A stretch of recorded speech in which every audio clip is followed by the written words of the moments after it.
And so, as you can see, when we talk about osmosis, we're talking about the movement of fluid across a membrane without any added extra energy.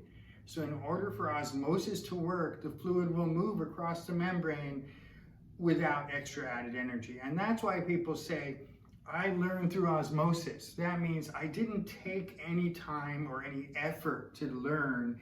It just kind of sunk in without any extra energy. So people who do things and they have some experiences and do it, and you just end up learning things without even trying. I learned through osmosis. But when it comes to physiology, this can be a little more difficult. That's why I take this book here.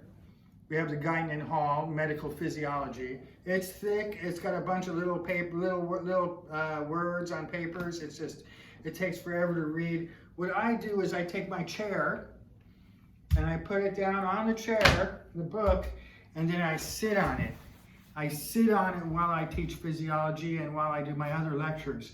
And so as I sit on this book, all the knowledge of the book comes in, and I get it without any extra energy at all. It just comes in and I learn. Only this is called learning through osmosis. So physiology class is starting on this Tuesday. We're going to cover some basic physiology concepts. We're going to talk about the autonomic nervous system, the effect of the rest and repair and fight or flight, rest and repair and fight or flight on these different systems and organs throughout the body. So don't miss it. The classes are short. They're 2 hours, so that we stop before it even gets boring. And I'm guaranteed to make it exciting. It's full of jokes, and you'll learn by osmosis.